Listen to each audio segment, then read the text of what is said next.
6:40. ಎಂತ big boss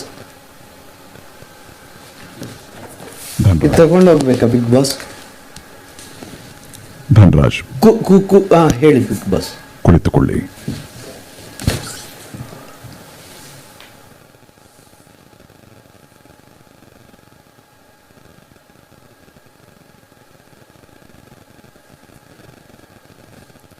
Dhanraj, ಕಳೆದ ಸೀಸನ್ನಲ್ಲಿ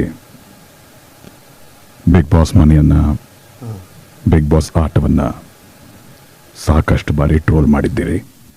ಸಾಕಷ್ಟು ಬಾರಿ ಟ್ರೋಲ್ ಮಾಡಿದ್ದೀರಿ. ಹೌದು. ಬಿಗ್ ಬಾಸ್ ನನಗೆ ವಾಯ್ಸ್ ಕೇಳಿಸ್ಲಿಲ್ಲ. ಬಿಗ್ ಬಾಸ್ ವಾಯ್ಸ್ ಸರಿಯಾಗಿ ಕೇಳಿಸ್ಲಿಲ್ಲ. ಬಿಗ್ ಬಾಸ್ ಧನ್ರಾಜ್, ಬಿಗ್ ಬಾಸ್ನ ಇತಿಹಾಸದಲ್ಲಿ ಬಿಗ್ ಬಾಸ್ಗೆ ಮೈಕ್ ಸೆರೆಗೆ ಹಾಕಿಕೊಳ್ಳಿ ಅಂತ ಹೇಳಿದ ಮೊಟ್ಟ ಮೊದಲ ಕಂಟೆಸ್ಟೆಂಟ್ ನೀವೇ.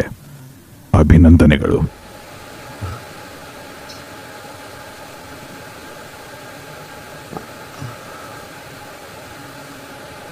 Thank you.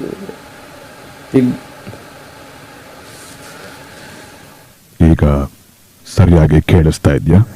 ಕೇಳಿಸ್ತಿದೆ. Dhanraj, yes big Boss. ನಿನ್ನೆ ಸುದೀಪ್ ಅವರು ಓಕೆ ನಿಮಗೆ ಏನಂತ ಹೇಳಿದ್ರು? ಜಿಂಕೆ ಥರ ಇರಬೇಕು ಅಂತ. ಆ ಜಿಂಕೆ ಎಲ್ಲಿ ಹೋಯ್ತು? ಅದೇ ಬಿಗ್ ಬಾಸ್, ಜಿಂಕೆ ಇಲ್ಲಿ ಜಗಳ ನೋಡಿದಾಗ ಜಿಂಕೆ ಸೈಲೆಂಟ್ ಆಯಿತು ಅಂತ ನನಗೂ ಅನ್ನಿಸ್ತಾ ಇದೆ. ಬಟ್ ಇನ್ನೂ ನಾನು ಸಹ ಜಿಂಕೆ ಥರ ಇರ್ತೀನಿ ಬಿಗ್ ಬಾಸ್. ಈಗ ಜಿಂಕೆ ಆಗ್ತೀನಿ Bigg boss. Dhanraj, big Boss ನೀವು ಜಿಂಕೆ ಅನ್ನೋದನ್ನ ಮರಿಬೇಡಿ. ಸರಿ.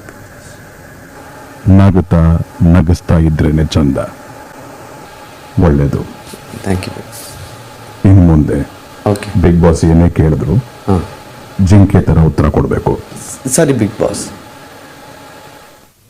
ಜಿಂಕೆ ಯಾವ ರೀತಿ ಉತ್ತರ ಕೊಡುತ್ತೆ?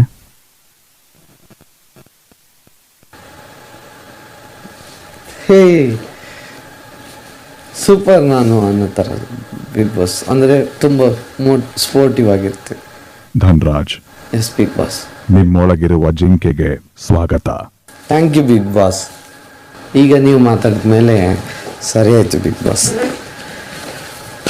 Dhanraj, yes big boss. ನಿಮ್ಮ ಪಕ್ಕದಲ್ಲಿ ಒಂದು ಪತ್ರ ಇದೆ.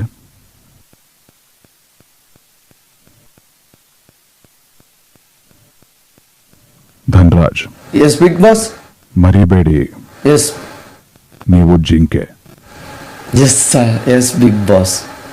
ಈಗ ಜಿಂಕೆಯಂತೆ ಹೋಗಿ ಎಲ್ಲರ ಮುಂದೆ ಲಿವಿಂಗ್ ಏರಿಯಾದಲ್ಲಿ ಈ ಪತ್ರವನ್ನು ಓದಿ.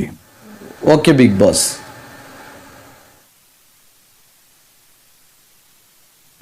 Dhanraj, big boss.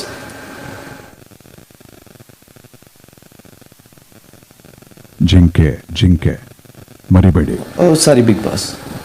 ನೀವಿನ್ನು ಹೊರಡಬಹುದು. Thank you big boss.